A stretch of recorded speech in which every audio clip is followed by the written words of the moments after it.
Hi, my name is Nazar, and I'm second-year student studying international business at the University of Applied Sciences, Jamk in Jyväskylä. I will be taking you through the subject of rights and services in Finland in this video.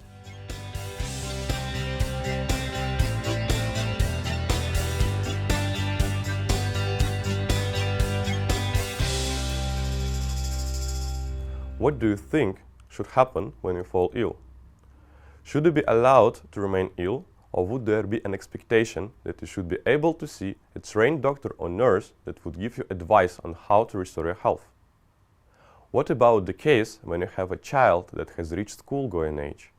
What do you think should happen to the child?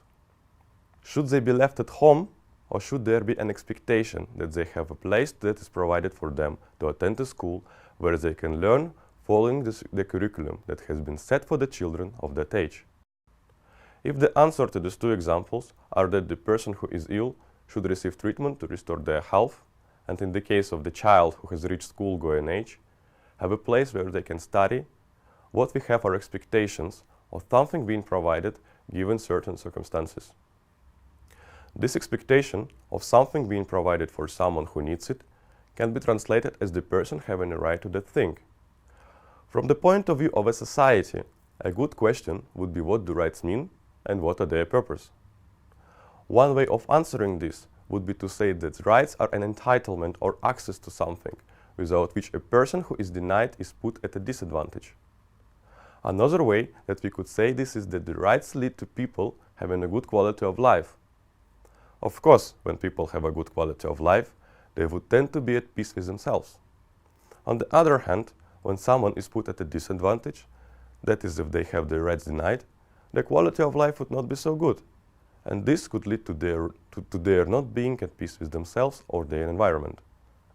It could therefore be said that the granting of rights to people not only provides them with a good quality of life, but also puts society in a state of peace.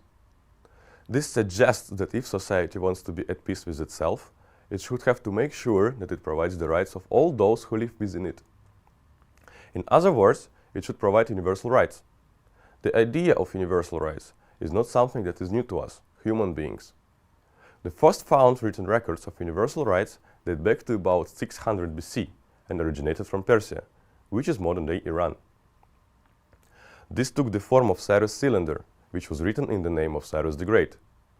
The most recent of these documents, which give universal rights, was introduced in 1948 by the United Nations and is known as the Universal Declaration of Human Rights, which forms the basis of international law.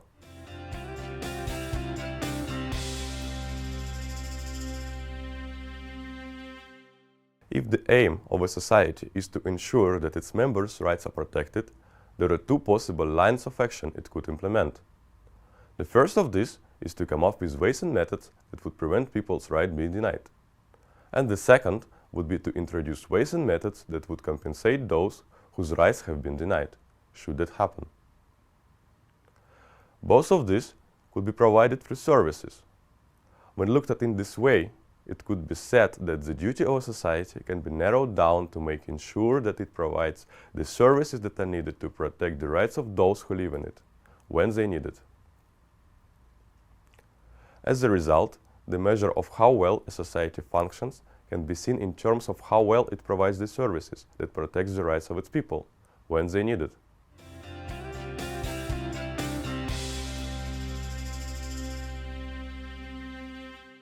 There are two issues that are connected with the provision of services. These are who is responsible for making sure that they are available and how they can be received once they are made available. It is generally assumed that the responsibility of providing services that are required to ensure that people have their rights protected lies with the state. Assuming this, the next question is how they can be accessed. In order to answer this, we asked Abbey, a lecturer on Finnish society, to explain how services are provided and accessed in Finland. The responsibility for access to services can be either left to the individual or it could be left to society to provide it. In the case where society provides the access to the services, what we have is what we call a welfare state. And in Finland, what we have is that welfare state option, where it's the state that provides the services that are responsible for protecting the rights of people to the people who live there. Now, in Finland, we have two levels of government. We have the central government that takes care of everyone who lives in Finland, and then we have local governments that take care of people within a certain locality. It is those two arms that provide the services. With regards to access to these services, the goal should be to make sure that everyone has access when they need it.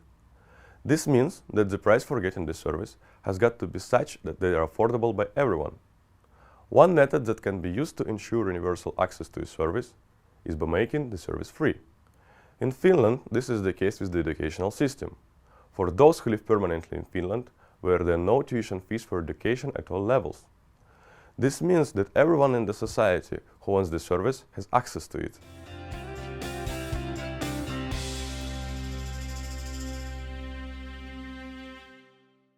Considering that the production of services has a cost associated with it, a question would be how the system of services can be funded. In Finland, this has been made possible through taxation, where everyone who earns any amount is expected to pay some of that into a common fund. We asked Chap Hundal, a senior lecturer in finance here at Jamk, to explain how the system in Finland works. The underlying principle of this taxation system should be not equality but equity, that those people who are able to pay more or contribute more toward taxation, they should be able to do it. And the benchmark of this more or less contribution is the wealth or the earnings which you get. So the pool of resources is filled with the taxation. The question is that how we can make this pool of resources sustainable. The backbone of this continuity or this sustainability is the employment. Because employment on the one hand give the people a sense of economic freedom, but at the same time it enables them to contribute toward this pool of resources which is further spent on the services, not only quantity of services but also improving the quality of services. And this way we are in a perpetual circle of economic welfare. The services that are provided by the state in Finland include the educational system, which was mentioned earlier. This is made up of primary and middle schools at the first level. This is followed by vocational and high schools at the second level, and then universities of applied sciences and universities at the third level. There is then the healthcare services, which is made up of 3 levels. The first of these are the local health centers, where people who are ill can consult with a doctor or nurse. The second level is made up of regional hospitals, where access is based on referrals from the local health centers. At the third level are the teaching hospitals, where access is based on referrals from the regional hospitals. Though all services within Finland are available to all those that live in Finland, the services that are used most often by immigrants, in addition to educational and healthcare services, are the registry offices and accommodation services.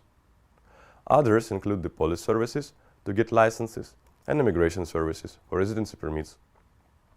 In addition, all immigrants are granted the rights to immigrant integration services, which according to the law should be provided at the local level by the municipality.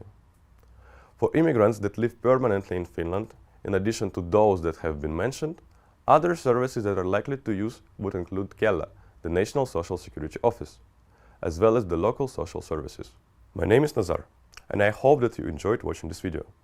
Please check out the other videos in this series from the useful links provided. Thank you for your time, and goodbye.